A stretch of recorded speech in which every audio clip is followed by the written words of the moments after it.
Retornamos para o último bloco do nosso Direto de Brasília de hoje, recebendo o presidente da Associação Nacional dos Advogados Federais, Marcelino Rodrigues. Então vamos para duas questões muito práticas. Existe uma que é a maior polêmica e pouco se fala, que é a questão da dívida do país. Existe uma auditoria que está dizendo que é uma loucura ter 1 trilhão de dívida. Como é que vocês analisam isso aí? Como eu coloquei, uma das atribuições da AGU, de um dos seus braços, que é a Procuradoria da Fazenda Nacional, é a cobrança dessa dívida ativa da União, né? Mas o que a gente vê hoje é que essa função acaba sendo muitas vezes relegada, né? Nós buscamos medidas mais eficientes para essa cobrança dessa dívida ativa, né?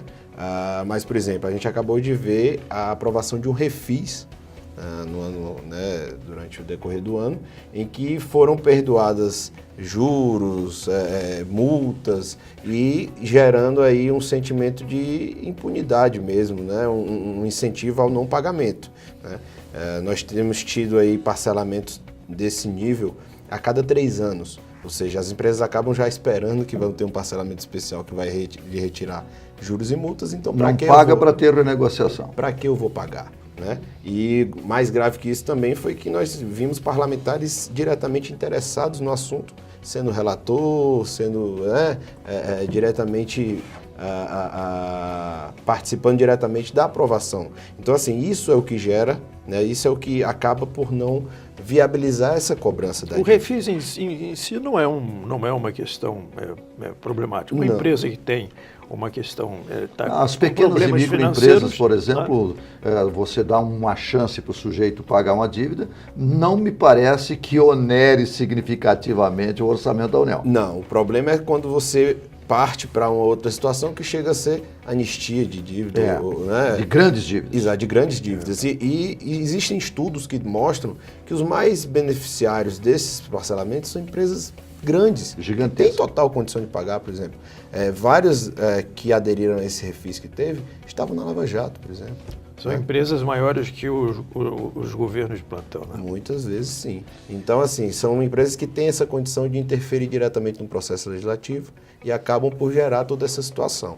Além dos vários problemas que nós sabemos que a dívida tem, que, vamos dizer assim, que são situações já antigas e que não são enfrentadas diretamente, né?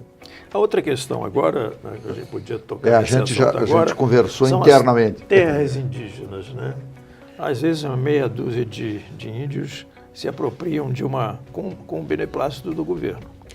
O que a gente vê nessa questão indígena passa muito por desconhecimento da situação como um todo.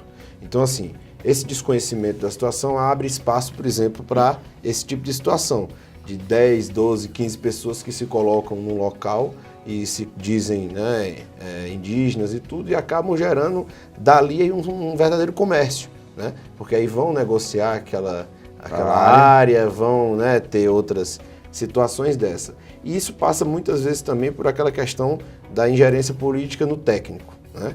Nós, por exemplo, já tivemos indicações para áreas sensíveis desse sentido de pessoas que não tinham nenhuma experiência nisso, né? Então aí acaba gerando o quê?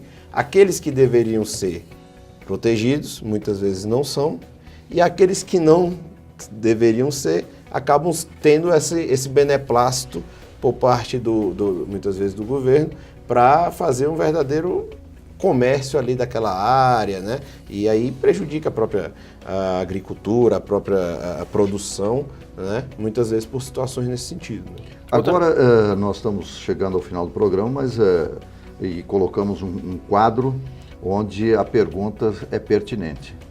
Se faz justiça no Brasil? Ela é morosa, ela é indicativa política, ela é nomeação política. Se faz justiça no país? Eu acredito que tem muito a melhorar, né? Ela é morosa, ela é cara, ela é seletiva e ela sofre uma influência muito forte do aspecto político. E como diz um ex-ministro do STF, o Dr. Carlos Veloso, que uma vez estava com ele no STF, ele disse, olha, quando a política entra por essas janelas do Supremo Tribunal Federal, o direito costuma sair pela porta. Então, acho que essa citação dele explica bem o que a gente passa hoje no Brasil. Seria o caso de fechar as janelas? Estava na hora de fechar as janelas. Pois é, porque, na sua opinião, na sua avaliação como presidente da ANAF, por que a justiça demora? Ela é morosa?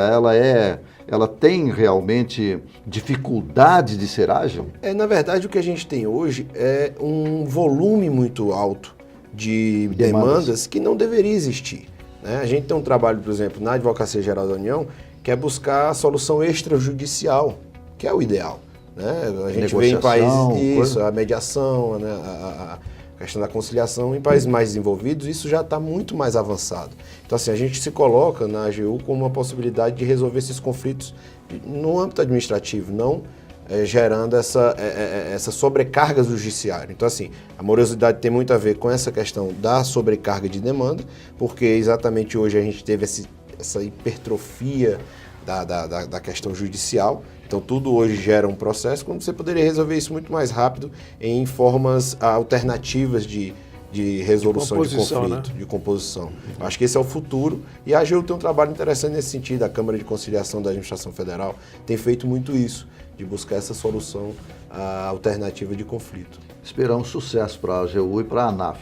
Dr. Marcelino Rodrigues, muito obrigado pela sua presença aqui, pelos seus esclarecimentos. Vamos esperar contar mais vezes com a sua presença aqui, da própria ANAF, para a gente ir esclarecendo como pode funcionar melhor a justiça brasileira. Perfeito, eu que agradeço. E a você que nos acompanhou, muito obrigado pela sua audiência e até o próximo Direto de Brasília.